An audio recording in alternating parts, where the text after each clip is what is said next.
এভাবে আমাদের মধ্যে প্রতিদিন কথা হয়। রাব্বি ছেলেটা অনেক ভালো এবং ভদ্র। ওর প্রতিবাদী মনোভাব আমাকে মুগ্ধ করেছে। কেন জানি না আমি রাব্বির সাথে কথা না বলে থাকতে পারি না। আমি দিনে দিনে রাব্বির প্রতি দুর্বল হয়ে যাচ্ছি। তাহলে আমি কি রাব্বিকে ভালোবেসে ফেলেছি?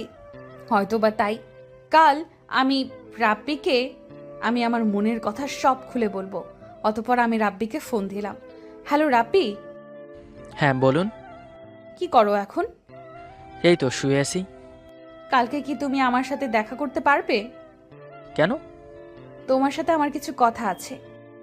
আচ্ছা ঠিক আছে, কোথায় দেখা করতে হবে বলুন। বিকেল 4টায় কলেজের সামনে আমি তোমার জন্য অপেক্ষা করব। তুমি সময় মতো চলে আসো, কেমন? ঠিক আছে। এই বলে আমি ফোন রেখে দিলাম। তারপরের দিন কলেজের সামনে গিয়ে দেখি শ্যামা আমার জন্য অপেক্ষা করছে। আজকে শ্যামাকে অনেক সুন্দর লাগছে। আমি সামনে যেতেই শ্যামা বলে উঠল, চলো আমরা ওই টুলটার উপরে গিয়ে বসি। অতঃপর আমি আর শ্যামা একটা টুলের ওপর গিয়ে বসলাম। এখন কি বলবেন বলুন। জানো রাব্বি, আমি তোমার সাথে কথা না বলে এক মুহূর্তও থাকতে পারি না। প্রতিটা মুহূর্ত তোমাকে আমার মনে পড়ে। তোমার সততা এবং প্রতিবাদী মনোভাব আমাকে মুগ্ধ করেছে। তাই আমি ঠিক করেছি আমি তোমাকে চিরদিনের জন্য পেতে চাই। মানে আমি আপনার কথা কিছুই বুঝতে পারছি না। মানে আমি তোমাকে ভালোবাসি। আমি তোমাকে ছাড়া বাঁচবো না। প্লিজ আমাকে ফিরিয়ে দিও না। এই বলে আমি রাব্বির হাত চেপে ধরলাম। প্লিজ আমার হাত ছাড়ুন। এসব কি বলছেন আপনি? আপনার মাথা খারাপ হয়ে গেছে। আপনি আমি আপনাকে শুধু একজন বন্ধু ভাবি, এর থেকে আর বেশি কিছুই না। এটা কখনোই সম্ভব না। কেন সম্ভব নয়? আমি দেখতে এতটাই খারাপ? আমার টাকা পয়সার কোনো অভাব নেই, আমার সব কিছু আছে। আমি সেটা বলিনি। আপনি কই আর আমি কই? আপনি কত বড় লোক আর আমি কত গরিব। এটা কখনোই সম্ভব না। আমি আপনাকে ভালোবাসতে পারবো না। আপনি আমাকে ভুলে যান। তুমি গরিব তাতে কি? আমার তো সব কিছু আছে। আমার টাকা পয়সা, ধন দৌলত, সম্পত্তি আমি তোমাকে সব কিছু দিয়ে দিব। শুধু তুমি আমায় একটু ভালোবাসো। দেখুন, আপনার আর আমার সম্পর্ক সমাজ কখনোই মেনে নেবে না। আর আপনি আমার থেকে 2 বছরের বড়। তুমি আর আমি মানলেই চলবে। আর আমার বাবা মা নেই। প্লিজ আপনি একবার বোঝার চেষ্টা করুন। আবেগ দিয়ে জীবন চলে না, বাস্তবতা বড়ই কঠিন। এসব আপনি আবেগের বশে বলছেন। যখন আবেগ থাকবে না তখন বুঝতে পারবেন যে বাস্তবটা কতটা কঠিন। আমি এত কথা শুনতে কিংবা জানতে চাই না। আমি তোমাকে ভালোবাসি আর তোমাকে আমায় ভালোবাসতে হবে। এটাই আমার শেষ কথা। আর আমারও শেষ কথা শুনে রাখুন, আমি আপনাকে কখনোই ভালোবাসতে পারবো না। নিজের মতো কাউকে খুঁজে নিয়ে তাকেই বিয়ে করে নিন, এটাই আপনার জন্য ভালো হবে। আমি এই বলে যখন চলে আসতে যাব তখনই শ্যামা আমার হাত চেপে ধরলো। প্লিজ লক্ষ্মীটি এরকম করে না। আমার কথা শোনো। ছোটবেলায় আমি আমার বাবা মাকে হারিয়েছি। আমি ঠিকমতো বাবা মার আদর ভালোবাসা পাইনি। আমি তোমার ভালোবাসা পেতে চাই। প্লিজ তুমি আমাকে ভালোবাসো। প্লিজ তুমি আমাকে তোমার ভালোবাসা ভিক্ষা দাও। আমি তোমাকে ছাড়া সম্পূর্ণ অচল। আমি রাব্বির পা ধরে এই কথাগুলো বললাম। এই আপনি কি করছেন? আমার পা ছাড়ুন প্লিজ, সবাই দেখছে তো। না, ছাড়বো না। আগে বলো ভালোবাসি। আচ্ছা আচ্ছা ঠিক আছে, আমি আপনার প্রস্তাবে রাজি। আমি খুশিতে আত্মহারা হয়ে রাব্বিকে আমার বুকে টেনে নিলাম। ঠিক তখনই রাব্বি বলে উঠল, এই আপনি কি করছেন? সবাই দেখছে তো। দেখুক সবাই। আমি আবারও রাব্বিকে আমার বুকে টেনে নিলাম। আজকে আমি রাব্বিকে বিয়ে করব। ঠিক তখনই রাব্বি বলে উঠল, এসব তুমি কি বলছো? এখনই বিয়ে করলে আমি তোমাকে খাওয়াবো কি? তোমাকে কোথায় রাখবো? সেটা তোমাকে চিন্তা করতে হবে না। আজ থেকে তুমি আমার বাসায় থাকবে। আমি তোমার পড়াশোনা ও ভরণ পোষণ বহন করব। কি? বিয়ের আগেই ঘর জামাই? না, আমি ঘর জামাই থাকতে চাই না। প্লিজ রাব্বি, আমি তোমাকে ছাড়া এক মুহূর্তও থাকতে পারি না। প্লিজ তুমি আর না করো না। তুমি তো আমার লক্ষ্মীটি, জান, কলিজা। এই বলে আমি রাব্বির ঠোঁটে চুমু দিলাম। উম্মুয়া, উম্মুয়া। অতঃপর আমি শ্যামার অনেক জোরাজুরিতে শ্যামাকে বিয়ে করলাম। বাসর রাতে আমি রাব্বির জন্য অপেক্ষা করছি। কিছুক্ষণ পর রাব্বি চলে আসে। আমি বললাম, এতক্ষণ কোথায় ছিলে? আমি তোমার জন্য কতক্ষণ ধরে অপেক্ষা করছি। এই একটু বাইরে ছিলাম। আমার কাছে আসো তো একটু। অতঃপর আমি শ্যামার কথা মতো শ্যামার কাছে গেলাম। রাব্বি কাছে আসতেই আমি রাব্বিকে বিছানায় শুইয়ে দিলাম। কি হলো? তুমি আমাকে বিছানায় শুয়ে দিলে কেন? তোমাকে একটু আদর করব। এ কথা বলে আমি রাব্বির কপালে একটা চুমু দিলাম। তারপর আমি রাব্বির ঠোঁটে চুমু দিতে লাগলাম। উম্মুয়া, উম্মুয়া। এভাবেই আমাদের দিন চলতে থাকে। আমি এখন থেকে শ্যামার বাসাতেই থাকি। আমি কিছুদিন ধরে লক্ষ্য করছি আমার কলেজের একজন ম্যাডাম আমার দিকে কেমন দৃষ্টিতে যেন তাকায়, যেটা আমার কাছে মোটেই ভালো লাগে না। একদিন কলেজের সামনে দাঁড়িয়ে আছি, ঠিক সেই সময় সেই ম্যাডাম আমাকে বলল, রাব্বি, তুমি কোনো মেয়ের সাথে কথা বলো না কেন? এমনি। আমি তোমায় একটা কথা বলবো? হ্যাঁ বলেন। আমি না তোমাকে ভালোবাসি। এই বলে আমি রাব্বির হাত চেপে ধরলাম। আপনি কি আমার সাথে ফাজলামো করেন? একটা ছাত্রকে এসব কথা বলতে আপনার লজ্জা করে না? সি। ভালোবাসার কথা বলতে আবার লজ্জা কিসের? দেখুন, আপনি কিন্তু আমার সম্পর্কে কিছুই জানেন না। জানার প্রয়োজন বলে মনে করলাম না। এখন বলো, তুমি আমাকে ভালোবাসবে কি না? বাসবো না, কি করবেন? ঠিক আছে, আমি তোমাকে পরে দেখে নিব। আমি আর কিছু না বলে সেখান থেকে বাসায় চলে আসি। বাসায় এসে ফ্রেশ হয়ে খাবার খেতে লাগলাম। ঠিক সেই সময় শ্যামা ফোন করলো। আমার কলিজাটা কি করে? এই তো খাবার খাচ্ছি, তুমি কি করো? আমিও খাবার খাচ্ছি। তোমাকে না দেখতে অনেক ইচ্ছে করছে।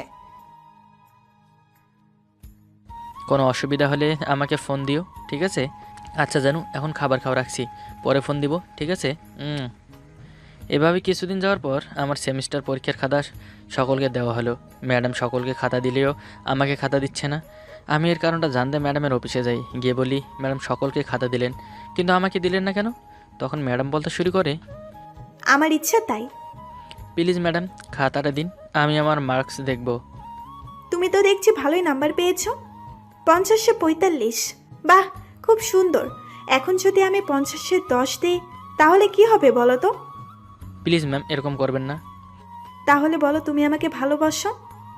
আমি আপনাকে আগেও বলেছি, এখনও বলছি, এটা কখনোই সম্ভব না। তাহলে তুমি আমাকে ভালোবাসবে না? ঠিক আছে, তোমার এই খাতার ব্যাপারটা আমি তোমার অভিভাবককে ফোনে জানাবো। এখন তুমি যেতে পারো। আমি আর কিছু না বলে সেখান থেকে চলে আসি। বাসায় আসতেই দেখি শ্যাম একটা বেত নিয়ে দাঁড়িয়ে আছে। আমি বললাম, তুমি অফিসে যাওনি? তোমায় আমাকে নিয়ে না ভাবলেও চলবে। এখন বলো, তুমি বাংলা পরীক্ষায় কত পেয়েছো? 50-এর ভেতরে 45 পেয়েছি।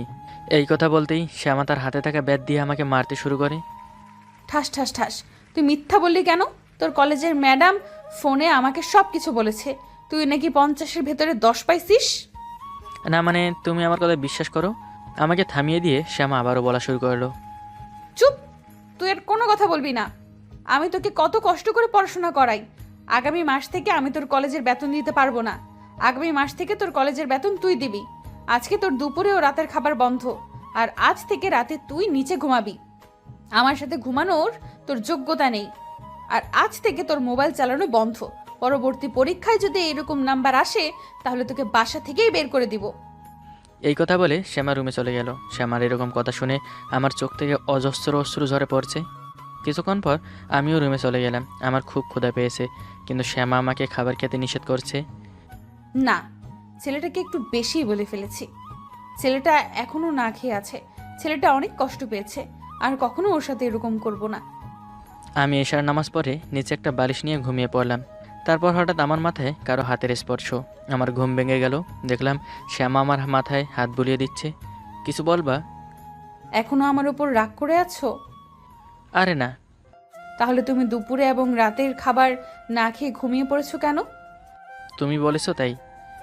আমি রাব্বির কপালে একটা চুমু দিয়ে বললাম, উম্মা, আমি বলেছি বলে না খেয়ে থাকতে হবে? আসো, খাবে চলো। না থাক। আরে আসো তো। আমি তো ওসব কথা রাগের মাথায় বলেছি, তুমি বোঝো না? এখন চলো, আমরা একসাথে খাবো। আমার খিদে নেই, তুমি খেয়ে ঘুমিয়ে পড়ো। দুপুরে তোমাকে মেরেছি বলে এখনো আমার উপর রাগ করে আছো, তাই না? কোথায় ব্যথা লাগছে দেখি, আমি ওখানে আদর করে দিচ্ছি। অতঃপর আমি রাব্বির বুকে একটা চুমু দিলাম। উম্মা। আচ্ছা যাও, আর কোনোদিন তোমার গায়ে হাত তুলবো না। এবার খেতে আসো। আপনি আমার বড়, আপনি আমাকে মারতেই পারেন। এবারের মতো আমাকে ক্ষমা করে দাও প্লিজ। রাব্বিকে অনেক জোরাজোরি করলাম, কিন্তু রাব্বি কিছুতেই খেতে রাজি হলো না। অতঃপর রাব্বি না খেয়েই ঘুমিয়ে পড়লো। তারপরের দিন কিছু না খেয়েই কলেজে আসলাম। কলেজ শেষে বাসা ফিরলাম। বাসায় এসে শ্যামার সাথে একসাথে দুপুরে খাবার খেলাম। আমি বললাম, আমি একটা পেপারের দোকানে কাজ পেয়েছি। সকাল 6টা বাজে পেপার দিব এবং সকাল 9টায় কলেজের উদ্দেশ্যে বাসা থেকে রওনা দিব। মাসে বেতন 1500 টাকা। এই টাকা দিয়ে আমি কলেজের বেতন দিব। তুমি এখনো আমার উপর রাগ করে আছো? আমি তো তোমাকে ওসব রাগের মাথায় বলেছি। তোমার পেপারের দোকানে কাজ করা লাগবে না। তোমার কলেজের বেতন আমি দিব। আমি বললাম, প্রয়োজন নেই, এই বলে আমি খাবার টেবিল থেকে উঠে রুমে চলে গেলাম। তারপরের দিন আমার একটা বই কেনার প্রয়োজন হলো, কিন্তু আমার কাছে বই কেনার মতো পর্যাপ্ত পরিমাণ টাকা ছিল না। এতে আমি অনেকটাই ভেঙে পড়ি। আমি মনমরা হয়ে ঘরে বসে কাঁদতে লাগলাম। ঠিক সে সময় শ্যামা আমার ঘরে এসে আমাকে কান্না করতে দেখে আমি তাড়াতাড়ি চোখের জল মুছে ফেললাম। তারপর বলতে লাগলাম, তুমি এখনো খাওনি? আগে বলো তুমি কান্না করছিলে কেন? কই আমি কান্না করছিলাম? তুমি মনে হয় ভুল দেখেছো। আমি ভুল দেখিনি, তুমি সত্যি করে বলো কান্না করছিলে কেন? তুমি তাড়াতাড়ি গিয়ে খেয়ে নাও। আগে বলো কান্না করছিলে কেন, না হলে আমি কিছুই খাবো না। আসলে আমার একটা বই কেনার প্রয়োজন, কিন্তু আমার কাছে টাকা নেই, সেজন্য কান্না করছিলাম। ও এই ব্যাপার, তোমার বই কেনা প্রয়োজন, তা আমাকে বললেই তো পারতে। এত কান্না করার দরকার কি আছে? এত কান্না করার কি আছে? আমি কালকে তোমার বই কিনে দেব, ঠিক আছে? এবার খুশি? এবার একটা হাসি দাও তো। এই তো লক্ষ্মী ছেলে। অতপর তারপরের দিন শ্যামা আমাকে বই কিনে দিল। এভাবেই কিছুদিন চলতে থাকে। আবারও ম্যাডাম আমার পরীক্ষার খাতা আমাকে দিলেন না। তারপর আমি অফিস রুমে গেলাম আমি আমার খাতা নিতে। আবারও সেই আমার খাতার নাম্বার কমিয়ে দিলেন। খাতা নিয়ে যখন বাসায় ফিরছিলাম তখন মনে মনে ভাবলাম, আজকে আমাকে সত্যি সত্যি শ্যামা বাসা থেকে বের করে দিবে। বাসায় এসে দেখি শ্যামা ঘরে বসে টিভি দেখছে। আমি ঘরে ঢুকতেই সে বলল, দেখি বাংলা পরীক্ষায় কত পেয়েছো? সে একই নাম্বার পেয়েছো? কাল তুমি সকালে এই বাড়ি ছেড়ে চলে যাবে। সকালে আমি যেন তোমার মুখ না দেখতে পাই। আমার কথা শোনো। আমাকে থামিয়ে দিয়ে শ্যামা আমার বলতে শুরু করলো, চুপ, তুমি কোনো কথা বলবে না। তুমি এখনই আমার চোখের সামনে থেকে চলে যাও। আমি আর কিছু না বলে আমি আমার রুমে চলে গেলাম। রুমে এসে আমি কাপড় চোপড় গোছগাছ করতে লাগলাম, কারণ আমাকে সকাল সকাল বাড়ি ছেড়ে চলে যেতে হবে। তারপরের দিন সকালবেলা আমি বাড়ি থেকে বের হয়ে আমি আমার বন্ধু রাকিবের মেসে উঠলাম। রাকিব আমার বেস্ট ফ্রেন্ড। তারপর কলেজের সময় হলে আমি আর রাকিব কলেজে গেলাম। কলেজ ছুটি হলে আমি রাকিবের জন্য অপেক্ষা করতে লাগলাম। ঠিক তখনই কলেজের ম্যাম পেছন থেকে ডাক দিয়ে বলে, কি ব্যাপার জানু, এখানে দাঁড়িয়ে আছো কেন? আপনি কোনো কথা বলবেন না। জানেন আপনি আমার কত ক্ষতি করেছেন? আপনার জন্য আমাকে আমার স্ত্রী বাসা থেকে বের করে দিয়েছে।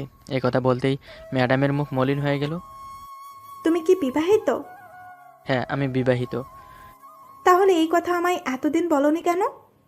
আমি এই কথাটা আপনাকে বারবার বলার চেষ্টা করেছি, কিন্তু আপনি আমাকে বলতে দেননি। ও সরি, আমি বুঝতে পারিনি। এখন সরি বলে কি হবে? সে তো আমাকে বাড়ি থেকে বের করে দিছে। এই বলে আমি আর রাকিব সেখান থেকে চলে আসলাম। আমি রাব্বির স্ত্রী অর্থাৎ শ্যামাকে ফোন করলাম। অপর প্রান্ত থেকে শ্যামা বলা শুরু করলো, হ্যালো, কে বলছেন? আমি রাব্বির ম্যাডাম। আসলে আমি খুবই দুঃখিত। কেন কেন? তারপর আমি শ্যামাকে সবকিছু খুলে বললাম। এসব আপনি কি বলছেন? হ্যাঁ, আমি ঠিকই বলছি। জানেন ছেলেটা বিনা কারণে কত মার খেয়েছে আমার কাছে। এখন আমি কি করব বলেন তো? ছেলেটা এতদিন বিনা কারণে আমার হাতে মার খেয়েছে। আচ্ছা বলতে পারেন ও এখন কোথায় আছে? যতদূর জানি ওই রাকিবের মেসে উঠেছে। এই বলে আমি ফোন কেটে দিলাম। আমি রাকিবের মেসে গিয়ে রাকিবের দরজায় টোকা দিতে থাকলাম। ঠিক তখনই রাব্বি এসে দরজা খুলে দিল। শ্যামা, তুমি এখানে? এবারের মতন আমাকে মাফ করে দাও। আমি বিনা কারণে তোমার গায়ে হাত তুলেছি। তোমার কথা পুরোটা না শুনে বুঝে তোমার উপর কত অত্যাচার করেছি। আমাকে এইবারের মতো মাফ করে দাও প্লিজ। না না, আমি কিছু মনে করিনি। আমি রাব্বির হাত ধরে বললাম, এবার চলো বাসায় যাই। না না, আমি কোথাও যাব না। প্লিজ এরকম করো না। বললাম তো আমার ভুল হয়ে গেছে। এরকম ভুল আর কখনো করব না। এরপর থেকে আমি তোমার সব কথা শুনবো। আমি এখানে ভালো আছি, আপনি নিশ্চিন্তে বাসায় চলে যান। তুমি কি আমায় ভয় পাচ্ছ? তুমি ভাবছো বাসায় নিয়ে তোমাকে আমি অনেক মারবো? আরে না, তাহলে তুমি আমার সাথে বাসায় যাচ্ছ না কেন? কারণ তুমি আমাকে নিয়ে অনেক কষ্টে আছো তাই। আরে বোকা ছেলে, তোমাকে ছাড়া আমি একটুও ভালো নেই। প্লিজ এবারের মতো আমাকে মাফ করে দাও। এই আমি তোমার মাথা ছুঁয়ে কথা দিচ্ছি, আর কখনো তোমার গায়ে হাত তোলা তো দূরের থাক, একটা ফুলের টোকাও দিব না। এবার বাসায় চলো। অতঃপর আমি আর রাব্বি বাসায় চলে আসলাম। গল্পটা এখানেই শেষ।